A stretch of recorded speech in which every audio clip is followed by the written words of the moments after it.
Welcome to news wise. मैं हूं आरिफा नूर। आज प्रोग्राम में सबसे पहले हम जिक्र करेंगे पाकिस्तान मुस्लिम लीग नवाज का, जिसने एक हुकूमती इक़दाम जो है उसको अदालत में चैलेंज कर दिया है।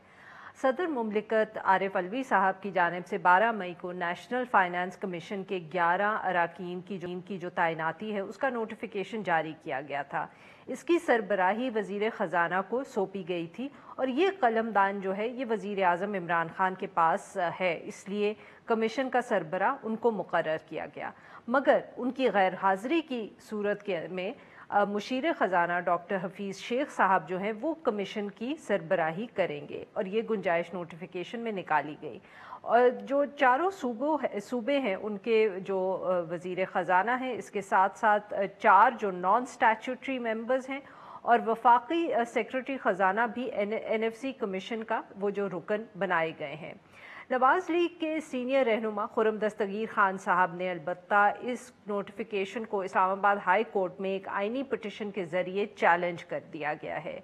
वो कहते हैं, पिटिशन में ये इल्ज़ाम लगाया गया है कि मुशीर ख़जाना डॉक्टर हफीज़ शेख जो हैं वो NFC के सरबरा कमीशन के सरबरा जो मुकर्रर किए गए हैं उसके हवाले से सूबों से ना तो कोई मुशावरत की गई है और ना ही ये मुशावरत जो है नॉन स्टैट्यूटरी मेंबर्स की तकर्रुरी के हवाले से की गई है।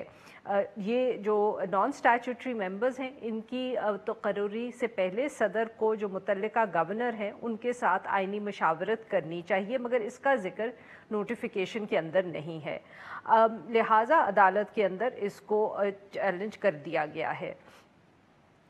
उन्होंने ये भी कहा कि अदालत जो है इस नोटिफिकेशन को कालादम करार दे। इसके साथ साथ जो एक और बहुत बड़ा इशू है वो ये है कि मुशीर बराए पार्लिमानी अमूर डॉक्टर बाबर अवान साहब का ये बयान सामने आया है कि सबसे लंबा तरीन मुल्की तारीख़ के अंदर पार्लियामेंट का जो सेशन है उसको बुलाने का ऐलान किया गया है 5 जून से 13 अगस्त तक। इसके अंदर बजट भी डिस्कस होगा और इसके अलावा जो बहुत अहम लेजिस्लेशन अभी तक पेंडिंग थी उसके ऊपर भी काम होगा। इन इश्यूज़ के ऊपर बात करने के लिए आज हमारे साथ मौजूद पाकिस्तान मुस्लिम लीग नवाज के सीनियर नायब सदर और साबिक वफाकी वज़ीर खुर्रम दस्तगीर खान साहब। Welcome to the show sir. Khurram साहब, सबसे पहले तो हमें ये बताइएगा सर कि ये जो पिटिशन दाखिल की है कोर्ट के अंदर, ये क्या आपने on behalf of the party की है या ये आपका ज़ाती फ़ैसला है? You felt that as a political worker, as a senior politician, आपने ये पिटिशन जो है दायर की है? तो बतौर एक अवामी नुमाइंदा होने के और अपनी ज़ाती हैसियत में ये पिटिशन फाइल की है। अगरचे मुझे इसमें पार्टी की हमायत हासिल है और मुझे उम्मीद है कि अगले चंद दिनों में इस पर भी फैसला हो जाएगा। लेकिन असल मामला ये है कि ये मुसलसल चौथी दफ़ा है कि सदर मुमलिकत ने या तो अपने इख्तियारात से तजावुज़ किया है या उनका एक मज़ाहका खेज़ इस्तेमाल किया है। मैं आपको नाज़रीन को याद कराऊं कि इससे पहले इलेक्शन कमीशन ऑफ पाकिस्तान के मेंबरान की तकर्रुरी का तरीक़ेकार भी उन्होंने जो आइनी जो उसके अंदर रिक्वायरमेंट्स थी वो पूरी नहीं की थी। उसके बाद हमने देखा एक दिन में कि जब रातों रात एक नहीं, दो नहीं, 11 ऑर्डिनेंस जो हैं वो सदर मुमलिकत ने इशू किए। अब एक या दो ऑर्डिनेंस की तो एजेंसी हो सकती है, लेकिन 11 का मतलब है कि देयर इज समथिंग रॉटन, कोई खराबी है हुकूमत में और सदर मुमलिकत के मामलात में। तीसरा जो इशू था, आपको मालूम है, जो भी सुप्रीम कोर्ट में गया वो था आर्मी चीफ की तकर्री का मामला, और उसमें भी जिस किस्म का फुटबॉल बना वो नोटिफिकेशन और जिस किस्म का बहरान पैदा किया वो भी हमारे सामने है। और चौथा अब ये मामला आ गया। चौथा मामला ये, इसका मतलब ये है कि सदर मुमलिकत जो है वो ये नोटिफिकेशन करने से पहले ऐवान सदर में कोई वेटिंग का मामला नहीं है तरीकेकार के क्या कानून जिसके ऊपर सदर दस्तखत कर रहे हैं वो पूरी रिक्वायरमेंट करता भी है कि नहीं करता। और दूसरा ऑफ कोर्स इसमें वज़ीर आज़म की बदनीयती भी शामिल है जो इस किस्म के नोटिफिकेशन जो हैं सदर मुमलिकत को भिजवा रहे हैं।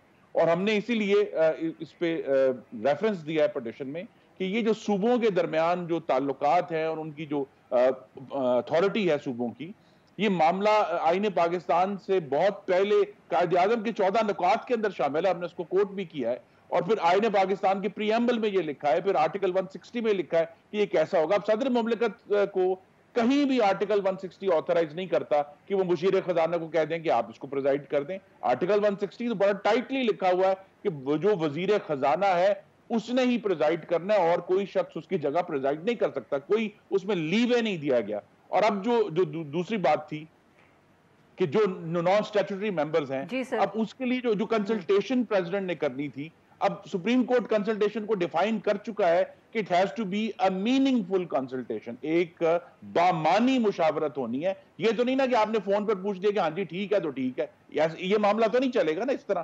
تو یہاں بٹ خرم کہیں صاحب، بھی اس کی اب جو یہاں یہ احتساب کی جو پوچھنا ریکوائرمنٹ بہت ہے پوری ضروری ہے، نہیں. خرم صاحب یہاں یہ پوچھنا بہت ضروری ہے کہ یہ اب بامعنی کنسلٹیشن جو تھی اس کا ذکر کرنا نوٹیفیکیشن میں بہت ضروری ہے، یا ویسے بھی سر آپ کے خیال میں کہ یہ کنسلٹیشن نہیں ہوئی؟ پوچھنے کا مقصد یہ ہے کہ do you have some evidence کہ آپ، یا یہ صرف آپ کا خیال ہے کہ یہ جو کنسلٹیشن تھی جو ہونی چاہیے تھی یہ نہیں ہوئی؟ جی کنسلٹیشن 2 لیولز پر ہونی ہے، اور ہمارے پاس پبلکلی کوئی انفارمیشن اویلیبل نہیں ہے. دیکھیں حکومت اپنے خفیہ کاغذات تو ہمارے ساتھ شیئر نہیں کرے گی، لیکن جو پبلکلی خبریں ایشو ہوئی ہیں کہیں سے بھی، دیکھیں 2 جگہ پہ کنسلٹیشن ہونی ہے. ایک تو پریزیڈنٹ نے پرائم منسٹر سے، جو پرائم منسٹر نے کنسلٹیشن کرنی ہے. پرائم منسٹر اکیلے اب مصطفیٰ امپیکس کیس کے بعد اس کا فیصلہ نہیں کر سکتے، معاملہ کابینہ میں جائے گا، اور to the best of our knowledge یہ معاملہ کابینہ میں ڈسکس نہیں ہوا. میں فیڈرل کیبنٹ کی بات کر رہا ہوں. اسی طرح اب گورنرز جو ہیں وہ صرف اپنی مرضی سے معاملہ نہیں کر سکتے، انہوں نے بھی صوبوں کے وزیر اعلیٰ اور جو صوبائی کابینہ ہے اس کے ساتھ بامانی مشاورت کر دی ہے. اس کی بھی کوئی ایویڈنس، ہم نے بڑی کوشش کی کہ نیوز کا ریکارڈ دیکھیں، اخباروں کا ریکارڈ دیکھیں، کہیں بھی کوئی ایسی خبر نہیں آئی کہ صدر مملکت نے وزیر اعظم اور وفاقی کابینہ سے اور گورنرز نے وزراء اعلیٰ اور صوبائی کابینہ سے کسی قسم کی کنسلٹیشن کی ہو. تو لہذا یہ ہمارا جو اس پہ 2 پریئرز ہیں، ایک تو پہلی ہے کہ اس کو کالعدم قرار دیں، لیکن سپریم کورٹ سے یہ بھی کہا ہے کہ ایک اس میں مثبت بات بھی کریں کہ کلیئرٹی سے کہہ دیں کہ یہاں جو بھی فیصلہ ہوگا وہ کنسنسس سے ہوگا، انٹرپریٹ کریں آرٹیکل 160 کو. اور دوسرا یہ کہ یہ جو لوگ جو سٹیچوٹری ممبرز ہیں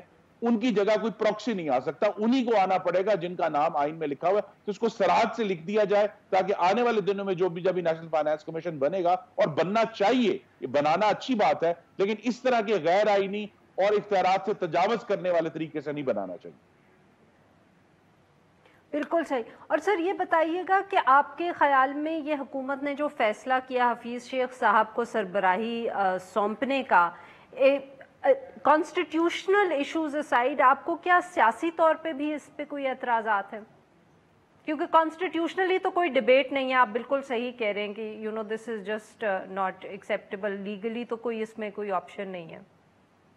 لیکن جی آرٹیکل مختلف جو آئین کے ہیں وہ یہ کہتے ہیں کہ جو وزیر خزانہ تو وہی ہوگا جو پارلیمان کا ممبر ہوگا، اور 2009 میں اگر میری غالباً میموری درست ہے تو اسی موقع کے لیے پھر شوکت ترین صاحب کو سینٹ کا ممبر بنوا کر تاکہ وہ آئینی جو ریکوائرمنٹ ہے پوری کریں، پھر انہیں وزیر خزانہ ڈکلیئر کیا گیا تھا. یہاں جو ہے ایک غیر منتخب شخص جو ہے جس کی آئی ایم ایف نیگوسیشنز کے اوپر بھی پورے قوم کو اور مسلم لیگ نون کو اور مجھے ذاتی طور پر بھی بہت تحفظات ہیں.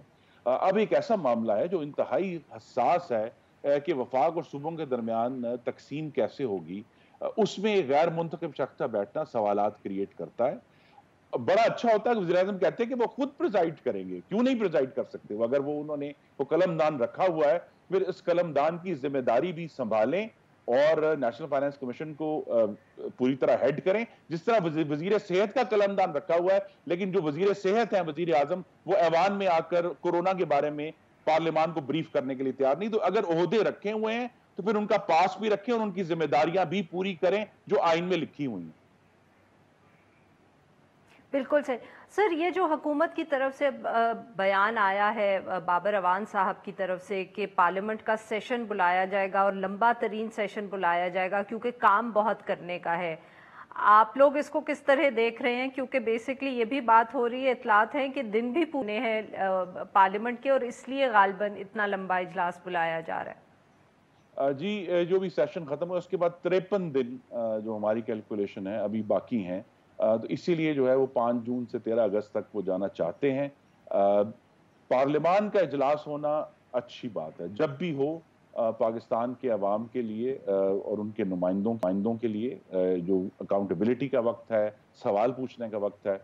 لیکن ابھی یہ دیکھنا باقی ہے کہ حکومت اس سے کیا مقاصد حاصل کرنا چاہتی ہے. اگر ان کا मकसद जो मजमूम है, जैसे वो कहते हैं कि जी 18वीं तरमीम में कोई हम चेंज करना चाहते हैं, बगैर ये बताए कि वो क्या चेंज करना चाहते हैं, दूसरे जो कुछ कवानीन है उनमें तब्दीली चाहते हैं, ये तो हुकूमत के एजेंडा पर मुनहसर है। अपोजिशन का काम ये है और हम इस मौके से पूरा फायदा उठाएंगे और हुकूमत को अकाउंटेबल करेंगे, जिसका मैंडेट हमें अवाम ने दिया हुआ।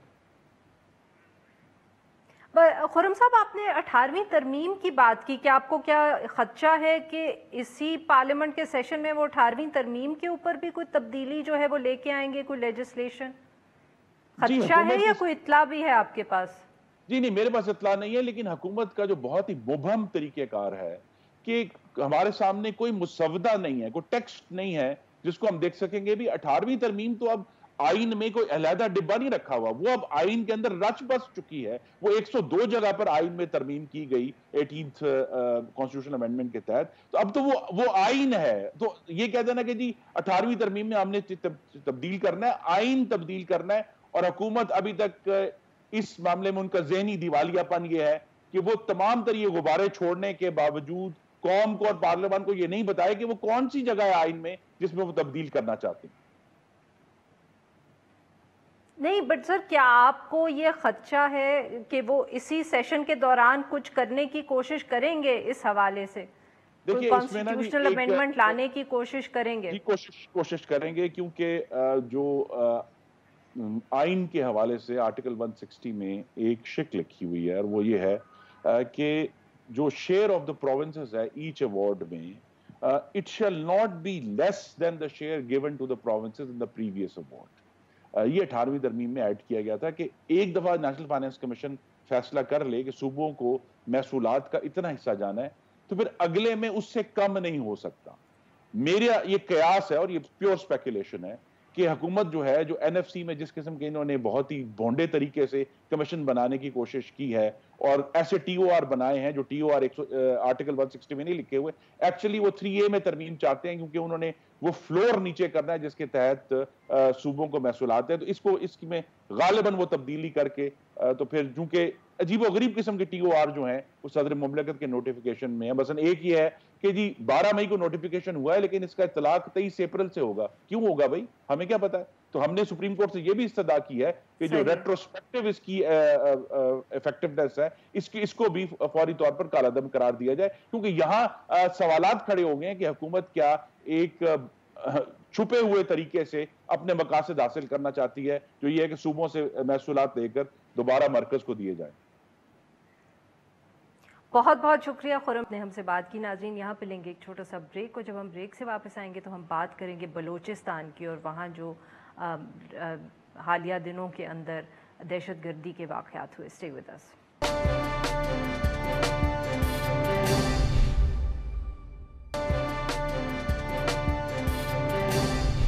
Welcome back. प्रोग्राम के इस हिस्से में हम जिक्र करेंगे बलूचिस्तान का और वहाँ जो गुज़िश्ता दिनों के अंदर दहशतगर्दी के वाक़यात सामने आए हैं। अब बलूचिस्तान के ज़िला मच में फ्रंटियर कोर की गाड़ी के ऊपर दहशतगर्दों की जानिब से IED हमला किया गया।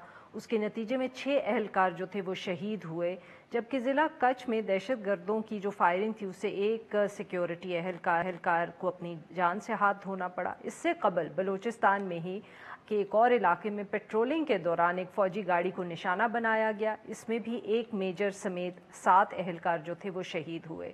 ये वाक़यात जो हैं एकदम जो बढ़ रहे हैं, क्या ये तशवीश की बात है? इसके पीछे क्या वजह हो सकती है? इस इशू पे बात करने के लिए आज हमारे साथ मौजूद हैं दिफाई तज्ज़ियाकार मिनरल रिटायर्ड एजाज़ अवान साहब। Welcome to the show sir.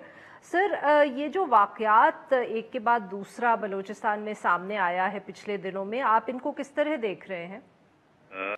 जी देखिए, यकीनन ये एक अफसोसनाक बात है और जो कैजुअल्टीज हो रही हैं वो बिल्कुल अनएक्सेप्टेबल हैं। ये लॉसेस हमारे लिए बहुत ज्यादा हैं और मुझे एज अ फॉर्मर सोल्जर बहुत दुख होता है जब हमारे बच्चों की जानें इस तरह जा रही हूँ। हमारी इंटेलिजेंस एजेंसीज बार बार ये कह रही हैं और उनके पास बहुत एविडेंस है कि ये NTS और रॉ अफगानिस्तान में बैठकर बलोच लिबरेशन आर्मी के जो भगोड़े हैं जो यहाँ से भाग के गए हुए हैं उनके जरिए और अपने एजेंट भेजकर ये कैजुअल्टीज करवा रहे हैं। और कुलभूषण यादव की भी अब बात कह के इतनी पुरानी हो गई है। ये इंडियन इन्वॉल्वमेंट के بہت زیادہ پروفز ہیں پاکستان کے پاس کہ انڈیا ہی کروا رہا ہے اور NDS ہی کر رہی ہے. اب اس کے پیچھے جو مائنڈ سیٹ ہے وہ دو چیزیں ہیں. پہلی بات یہ ہے کہ ہندوستان نہیں چاہتا کہ جو امن پروسیس چل رہا ہے افغانستان میں وہاں جو اس کو ایک پوزیشن نہیں ملی ڈائیلاگ ٹیبل کے اوپر, وہ اس کا ریونج لینا چاہتا ہے طالبان سے بھی, اور وہ اپنا ڈسپلیئر بھی کنوے کر رہا ہے. انہوں نے زلمے خلیلزاد کو بھی کہا, لیکن وہاں بیٹھ کے جو دہشت گردی وہ پاکستان کے اندر کروا رہا ہے اور جو اس پیس پروسیس کو سیبوٹاج کرنا چاہتا ہے جو افغانستان کے اندر ہو رہا ہے. اشرف غنی وہی راگ الاپ رہے ہیں اور کہہ رہے ہیں جی کہ انہوں نے بھی طالبان کے خلاف آپریشن کی اجازت دے دی. خود انڈیا ان کو ملائن کر رہا ہے. ایک تو وہ دنیا کو یہ تاثر دینا چاہتے ہیں کہ طالبان انٹرنیشنل پیس کے لیے اور ریجنل پیس کے لیے تھریٹ ہیں, اور طالبان کا ISIS اور القاعدہ کے ساتھ کولیبوریشن ہے. یہ وہ تاثر دینا چاہ رہے ہیں ڈسپائٹ دا فیکٹ کہ افغانستان اور طالبان اس چیز کو ڈینائی کر رہے ہیں. اور جو پاکستان کے اندر وہ کیجولٹیز کروا رہے ہیں یہ وہ ان کا پرانا اجیت دووال کا ایجنڈا ہے اور وہ اس پہ دلیری سے عمل پیرا ہے. تو میں سمجھتا ہوں یہ ایک ایسا تشویش کا موقع ہے جس میں ہماری حکومت کو اور انٹیلیجنس ایجنسیز کو اور ڈیفنس کے اداروں کو مل بیٹھ کے اس کا ایک ریسپانس بلڈ کرنا پڑے گا. ہندوستان صرف ایک ہی لینگویج سمجھتا ہے, we must give them pain which is more than what we are bearing, only then وہ باز آئیں گے.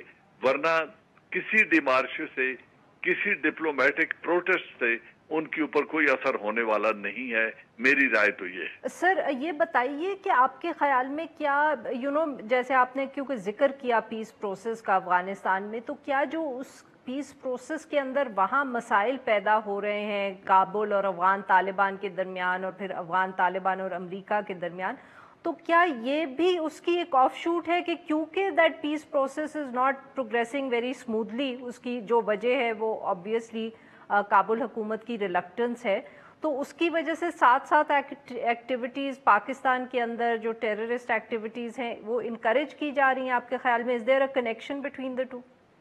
ڈیفینیٹلی اس کی دو وجہ ہیں. میں نے جیسے پہلے کہا کہ وہاں کا جو پیس پروسیس ہے امریکہ کو اتنا شکوہ اس سے نہیں ہے جتنا اشرف غنی اور انڈیا کو ہے جو سٹیٹس کو پارز ہیں. کیونکہ عبداللہ کو جب ریکنسیلیشن کے لیے اور ریکنسٹرکشن آف پیس کے لیے جب ایک لیڈ رول دیا گیا ہے زلمے خلیلزاد کی طرف سے اور امریکہ کی طرف سے, تو اشرف غنی یہ فیل کر رہا ہے کیونکہ اشرف غنی از نوبڈی.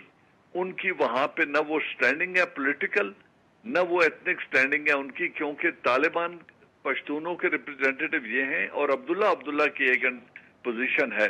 اگر یہ دونوں مل کر ایک امن کی طرف بڑھتے ہیں تو اشرف غنی کی گورنمنٹ کی ریپلیسمنٹ ہوگی ایک نیشنل گورنمنٹ جو اشرف غنی نہیں چاہتے.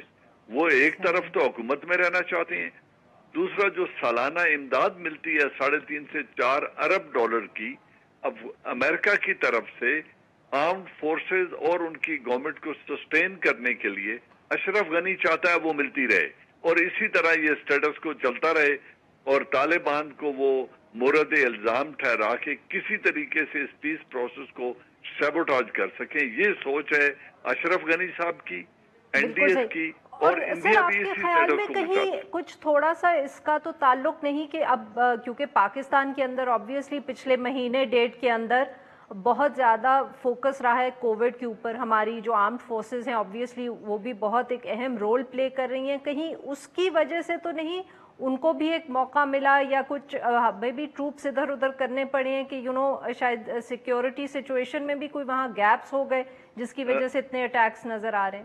نہیں, سیکیورٹی سچویشن میں گیپس کی وجہ سے نہیں ہے. ایک تو نریندرا مودی جو پوری دنیا میں با اثر ممالک ہیں ان میں کووڈ بہت زیادہ ہوا ہے, فرانس ہو, امریکہ ہو, UK ہو, تو ان تینوں کے اندر خود چائنا کے اندر کووڈ کا جو ہوا ہم سب کو پتا ہے. تو اس وجہ سے ایک جو ان حکومتوں کی توجہ اندرونی معاملات پہ آئی ہے تو اس ویکیوم سے انڈیا فائدہ اٹھا رہا ہے. دوسرا جو ہندوستان کے خلاف ریزسٹنس بڑھ رہی ہے کشمیر میں وہ مورد الزام ٹھہرانا چاہتا ہے پاکستان کو, اور وہ چاہتا ہے کہ یہاں پہ پاکستان کے خلاف وہ اس طرح کی جو ایکٹیویٹیز ہیں ان کو بڑھاوا دے. تو اس وجہ سے हिंदुस्तान ने और अजीत डोवाल ने ये करना शुरू किया है पाकिस्तान में। इसीलिए मैं कह रहा हूँ कि इसका रिस्पांस हमें बिल्ड करना चाहिए और फौरन इसका रिस्पांस आना चाहिए। सीज फायर लाइन की एक्टिविटीज जो हो रही हैं, जो वायलेशन हो रही है वो एक, और जो वो दहशतगर्दी करवा रहा है, ये दो चीजें हैं। इसका हमें इसी लैंग्वेज में एक बिफिटिंग रिस्पांस जब तक हम नहीं देंगे, हिंदुस्तान इस हरकत से बाज नहीं आएगा। बहुत बहुत शुक्रिया जनरल साहब, आपने हमसे बात की। नाज़रीन, लेंगे एक छोटा सा ब्रेक, और जब हम ब्रेक से वापस आएंगे तो हम बात करेंगे अफगान अमन मुआहिदे की और जो इस वक्त सूरत हाल अफगानिस्तान में है। स्टे विद अस।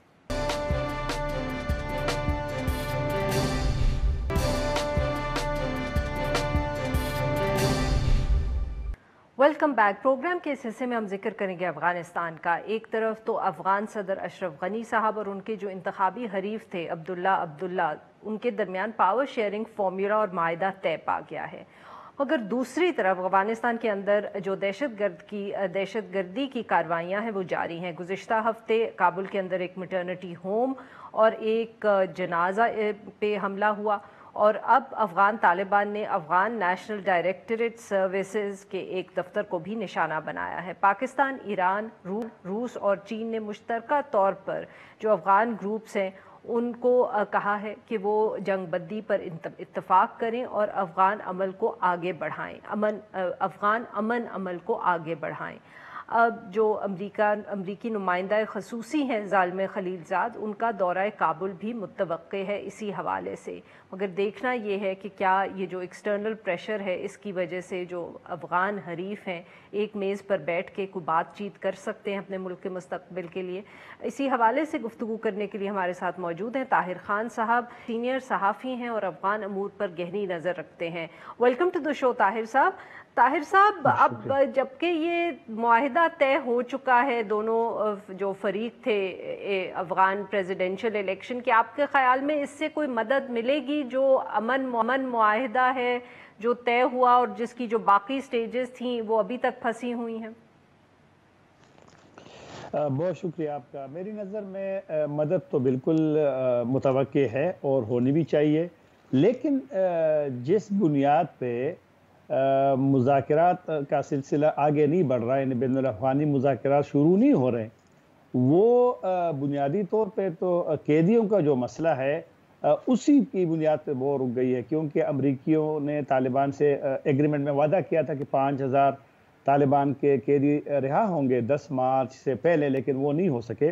अब ज़ालिम खलीलज़ाद का आपने जिक्र किया, 2 दिन वो कतर में थे और आज उन्होंने मुलाकातें करनी हैं काबुल में।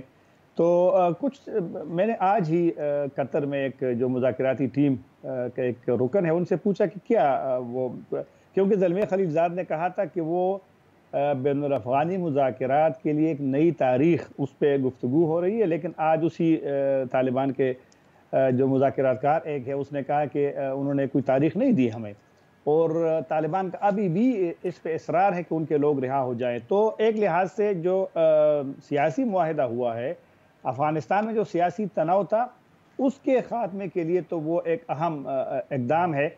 लेकिन अब डॉक्टर अब्दुल्ला को जो जिम्मेदारी सौंपी गई है कि ये अमन मुज़ाकरात को तालिबान से उसको आगे बढ़ाना, मुज़ाकरात करना, लेकिन डॉक्टर अब्दुल्ला के पास तो इख्तियार फैसलों के नहीं है कि वो उसको रिहा करे। तो आज जब वो तो अशरफ गनी साहब के पास ही हैं, इख्तियार तो उनके पास है, क्योंकि इस दफ़ा तो देखो ना उनका जो ओहदा है वो पुराने वाला तो चीफ एग्जीक्यूटिव वाला भी नहीं रहा, तो उसको टॉप पोजीशन कोई नहीं मिली। तो सर ताहिर साहब ये बताइएगा कि अफगान तालिबान इस सारे सिचुएशन को किस तरह देख रहे हैं? उनका एक पैगाम भी रिसेंटली जो अमीर का है अपने सारे कमांडर्स के लिए और तालिबान की फोर्सेस के लिए सामने आया है, बहुत तफसीली बयान है वो भी। तो अफगान तालिबान इस सारी सूरत हाल को किस तरह देख रहे हैं? आज का जो उसका ईद का पैगाम है तालिबान के सरबराह का, उसमें देखो ना जो अहम चीज़ें हैं उसमें उसका जिक्र नहीं है। उन्होंने ज़्यादा फोकस उसके ईद के मैसेज में अमरीकियों के साथ मुआहिदा कि अमरीका किसी को इस मुआहिदे को नाकाम ना बनाने दे और ये एक अच्छा चांस है, इसको आगे जाना चाहिए, अमरीका भी अमल करे, हम भी कर रहे हैं। उन्होंने न तो सीज फायर का, जिसकी पूरी दुनिया, जिस तरह आपने जिक्र किया कि ईरान, पाकिस्तान, चीन और रूस ने कल उसी में जंगबंदी का भी है अपील है, तो बैनुल अफ़गानी मुज़ाकरात का भी है, तालिबान के सरबराह ने ना बैनुल अफ़गानी मुज़ाकरात का जिक्र किया है, ना तशद्दुद में कमी का जिक्र किया है, ना जंग बंदी का जिक्र किया, जबकि पूरी दुनिया ह्यूमैनिटेरियन इंसानी वो सीज़ फायर का इसलिए मुतालबा कर रहे हैं कि कोरोना की वजह से अफ़गानिस्तान में भी बहुत ज़्यादा केसेस बढ़ रहे हैं। तो एक क्लियर सूरत हाल नहीं आ रही है। तालिबान ने हमले बढ़ाए हैं और पहले ये एक तसव्वुर था कि शायद शहरों में हमले नहीं करेंगे, लेकिन आपने जिक्र भी किया, अब गजनी में हमला हुआ, अब गजनी बड़ा शहर है, फिर गर्देज में हुआ जो पक्तिया का कैपिटल है, आपने जिक्र भी किया, डिफेंस मिनिस्ट्री का है, फिर कल कुंदूज के करीब तालिबान लड़ते रहे। तो ये भी एक तशवीश वाली है कि तशद्दुद अमेरिका के साथ तो उनका मुआहिदा है, एक लिहाज से तो अच्छा है, लेकिन जो अहम मरहला आना है बैनुल-अफ़गानी मुज़ाकरात का वो नहीं हो। अगर तशद्दुद इस तरह जारी रहा तो फिर तो खतरा हो सकता है, यानी मनफी उस पे असर भी हो सकता है। ताहिर साहब ये बताएं कि क्या ये अफगान तालिबान ने जो तशद्दुद है या लड़ाई या हमले हैं वो बढ़ा इसलिए तो नहीं दिए क्योंकि उनका ये ख्याल है कि इसकी वजह से शायद अमेरिका पे दबाव पड़ेगा और फिर वो काबुल पे दबाव डालेंगे? दोनों पे उनका एक तो बराह रास्त अफगान हुकूमत पे कि वो, क्योंकि अफगान हुकूमत ने 1000 कैदी रिहा करने के बाद उस सिलसिले को रोका है और अफगान हुकूमत का ये मुतालबा है कि तालिबान एक तो उनके कैदी रिहा करे, दूसरी कि तशद्दुद में कमी करे। तशद्दुद में कमी हो नहीं रही। देखो ना, अप्रैल में आखिर में या मई में तालिबान ने जो स्प्रिंग ऑफेंसिव कहते हैं फाइटिंग सीजन, उसका ऐलान करते हैं, उन्होंने नहीं किया था, वो बड़े होशियार है, लेकिन ऐलान ना करते हुए उन्होंने हमले बढ़ाए हैं। तो एक तो ये, अब वो और दूसरी बात है कि अमेरिका तो बार बार कहते हैं, लेकिन अमेरिका का तो वो नहीं है। अलग अमेरिकियों की भी यहाँ काफ़ी सारी गलतियाँ हुई है। एक तो कैदियों के हवाले से शायद अफगान हुकूमत उस तरह एतमाद में नहीं लिया गया क्योंकि अब वो नहीं रिहा कर रहे हैं।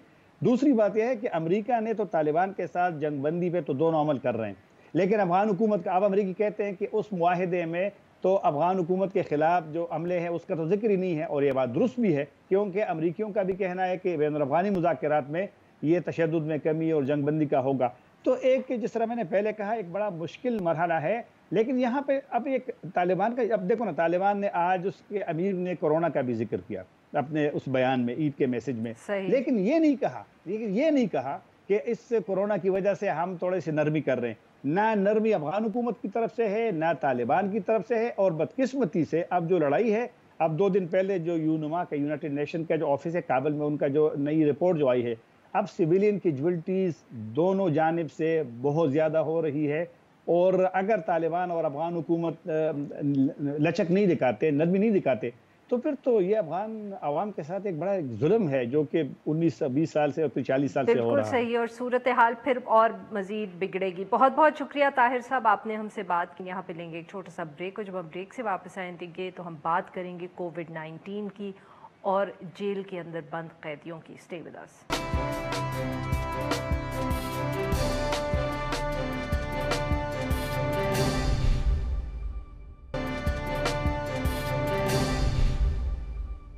Welcome back. प्रोग्राम के आखिर में हम जिक्र करेंगे कराची की सेंट्रल जेल का, जहां पर 40 कैदियों का जो कोरोना टेस्ट है वो मुस्बत आया है। मीडिया रिपोर्ट्स के मुताबिक चंद रोज़ कबल एक जो कैदी था उसके अंदर सिम्टम्स नज़र आए जो कि कोरोना के लग रहे थे। उसका जब टेस्ट किया गया तो वो मुस्बत निकला। उसके बाद 400 से ज़ायद कैदियों के कोरोना टेस्ट किए गए और अब तक 40 जो कैदी हैं और अमले के जो 3 अफराद हैं उनके अंदर कोरोना जो है उसका टेस्ट पॉजिटिव आया है। ये पहला वाक़या नहीं है। जब शुरू के अंदर केसेस आ रहे थे तो लाहौर की सेंट्रल जेल के अंदर भी दर्जनों कैदियों के जो कोरोना टेस्ट थे वो पॉजिटिव आए और इसके बाद बहुत सा शोर भी मचा। एक्टिविस्ट ने इस चीज़ का जिक्र भी किया कि हमारे जेलों के अंदर बहुत ज़्यादा कैदी होते हैं, गुंजाइश कम होती है, कैदी ज़्यादा रखे जाते हैं और इसकी वजह से कोरोना बहुत तेज़ी से फैलेगा। कराची की सेंट्रल जेल की भी हालत मुख्तलिफ नहीं है। वहाँ गुंजाइश अगर 2400 कैदियों की है तो मीडिया रिपोर्ट्स के मुताबिक इस वक्त वहाँ 3600 के करीब कैदी जो हैं बंद हैं। इस इशू पे बात करने के लिए हमारे साथ मौजूद हैं सारा बिलाल साहिबा, ये जस्टिस प्रोजेक्ट पाकिस्तान की सरबराह हैं। वेलकम टू द शो सारा। जी सारा, ये बताइएगा कि ये कितनी तशवीशनाक खबर है जो कराची से सामने आई है। पहले हमने सुना कि लाहौर के जेल के अंदर ये सूरत हाल थी, अब कराची के जेल में भी जो कोरोना के कैदी हैं वो सामने आ रहे हैं। جی ایبسلیوٹلی یہی بات ہم نے چند ماہ پہلے بھی کی تھی کہ جب تک پاکستان کی جیلوں میں اوور کراؤڈنگ کے یہ ریٹس ہوں گے تب تک آپ اس وبا کو کنٹرول نہیں کر پائیں گے، نہ کمیونٹی میں کر پائیں گے اور نہ جیل میں کر پائیں گے. اور یہی اب آپ کے سامنے آ رہی ہے صورتحال کہ یہ وبا جو ہے جیلوں میں پھیلتی جاتی آ رہی ہے. اب آپ سینٹرل جیل کے اگر فگرز دیکھیں تو اس کے پاس تقریباً 47% اوور کراؤڈنگ ہے. تو اسی لیے جب آپ کے پاس ایک بھی بندہ ایسی جیل میں انٹر ہو جو پازیٹیو ہو تو وہ یہ وبا جو کہ ہائیلی انفیکشس ہے یہ پوری جیل میں پھیلتی ہے. And then again please don't forget کہ جیلیں جو ہوتی ہیں وہ ایک لیونگ کریچر ہوتی ہیں، اس کے اندر باہر جانے میں بہت لوگ ہوتے ہیں جو کمیونٹی سے جا رہے ہوتے ہیں. تو آپ یہ بھی سوچ لیں کہ کتنے لوگ اندر باہر جاتے رہے ہیں جو کمیونٹی کو واپس ری انفیکٹ کر رہے ہیں یا جیل کو واپس ری انفیکٹ کر رہے ہیں. سارا صاحبہ، تو اس حوالے سے اب جب ہم نے پچھلی دفعہ اس ایشو پہ آپ سے بات کی تھی تو آبویسلی آپ کام کر رہے تھے، آپ کوشش کر رہے تھے کہ جو پروونشل حکومتیں ہیں، صوبائی حکومتیں ہیں، وہ جلد از جلد کوئی فیصلے کریں. کورٹس میں اپیلز بھی گئی تھیں، کچھ ہائی کورٹس نے فیصلے بھی کیے تھے اس حوالے سے کہ کچھ قیدیوں کو چھوڑا جائے. کیا اس کے اوپر کوئی پروگرس ہوا؟ کیونکہ وہ پارٹلی تو ڈیسیجن سپریم کورٹ نے اوور ٹرن کر دی تھی. آئی تھنک وہ سپریم کورٹ کی ڈیسیجن کا ڈیفینیٹلی ایک چلنگ افیکٹ تو ضرور آیا تھا all of the progress میں، لیکن سپریم کورٹ نے تمام دروازے بند نہیں کیے. the only thing that basically honorable supreme court نے یہی کہا تھا کہ آپ ایک ہی سوپ میں پوری کیٹیگریز کو ریلیز نہیں کر سکتے، آپ نے انڈیویجولی کنسیڈر کرنا ہے. سو آئی تھنک سپریم کورٹ کی ڈیسیجن کے سائے میں ابھی بھی جو جیل انتظامیہ ہے وہ اقدامات لے سکتی ہیں جس کے تحت جو ہائی رسک اور ونربل قیدی ہیں ان کو آئسولیٹ کیا جائے، ان کو کنڈیشنل ریلیز پہ دیا جائے. But it has to be done on an individual basis, not in one fall swoop. So اس لحاظ سے بٹ سارا صاحبہ یہ اگر کسی نے کرنا ہے تو یہ صوبائی حکومتوں نے ہی کرنا ہے. Absolutely. So if you look at Karachi Central Jail and you look at جو IG Prison Sindh اور جو سندھ کی حکومت ہے، again they're being proactive, not only کہ اس وبا کو انہوں نے اپنی پریزن میں کس طرح کنٹرول کرنا ہے بٹ آلسو کہ آئیڈینٹیفائی کرنا ہے کہ کون سے ہائی رسک انڈیویجولس ہیں اور ان کی ٹریٹمنٹ اور ان کی مینجمنٹ کس طرح کرنی ہے in prison and outside of prison. لیکن اس کے لیے سب سے پہلے ان کو اپنی جیل کا جو ڈیموگرافک بریک ڈاؤن ہے اس کو مد نظر رکھتے ہوئے پھر انڈیویجولی ان کی ولنریبلٹی اور رسک کو اسیس کرنا ہے اور وہ یہ پروسیس کرنا شروع کر رہے ہیں. The other really important thing is یہ جو ہم 2 مہینے پہلے جو SOPs بنے تھے صوبوں میں اور جو انٹرنیشنل گائیڈ لائنس بھی آئی تھیں کہ جی لمیٹڈ ٹیسٹنگ ہے اور جو کمیونٹی میں جو ہم ماڈلز استعمال کرتے ہیں جس طرح پول ٹیسٹنگ کا ماڈل استعمال ہوتا ہے وہی ماڈل ہم جیل میں استعمال کریں. 3 مہینے بعد that has been proven to be absolutely false. Throughout the world جو pool testing کا ماڈل ہے in prisons has been proven not to work. So basically that means کہ جو in detention جو آپ ماڈلز استعمال کریں گے for testing have to be a lot more than جو آپ کمیونٹی میں کر رہی ہیں. کراچی سینٹرل جیل میں بھی اب وہ یہی کریں گے، وہ تمام بیرکس کو ٹیسٹ کرتے جا رہے ہیں اور جب وہ بیرکس کو ٹیسٹ کرتے جا رہے ہیں اور صرف ان لوگوں کو نہیں جن کی ہسٹری ہو یا جو سمٹمس ڈسپلے کر رہے ہوں تو ان کو یہی نظر آ رہا ہے کہ دیر از many more people that are positive and of those people almost 70% of them are asymptomatic. So especially اگر آپ ریٹ آف انفیکشن بھی دیکھیں کراچی سینٹرل جیل میں، جیسے ہم نے پہلے کیمپ جیل کا ریٹ آف انفیکشن آپ کو بتایا تھا تو وہ کچھ 70 پر 1000 پیپل اٹس 71، جبکہ کراچی شہر میں پر 1000 پیپل اٹس 0.3. سو یہ جو ادر تھنگ دیٹ سارے پروونسز کو کرنے کی بہت ارجنٹلی ضرورت ہے کہ آپ اپنی ٹیسٹنگ ان پریزنس کو ریمپ اپ کریں، آپ اس کو ٹرانسپیرنٹ رکھیں، آپ وہ انفارمیشن جو ہے پبلک کے ساتھ شیئر کریں جس طرح کراچی کی انتظامیہ کر رہی ہے. وہ چھپا نہیں رہی اس بات کو، وہ اپنی ٹیسٹنگ کا ماڈل بھی بتا رہی ہے، وہ اپنے فگرز بھی بتا رہی ہے، وہ دکھا رہی ہے کہ what they are dealing with. And I think اس طرح کی ٹرانسپیرنسی اور اس طرح کی فارورڈ تھنکنگ اور پروگریسو تھنکنگ چاہیے تاکہ کمیونٹی اور جیل انتظامیہ بہت بہت شکریہ سارا، آپ نے ہم سے بات کی. آج کے لیے بس اتنا ہی. We'll be back tomorrow at the same time.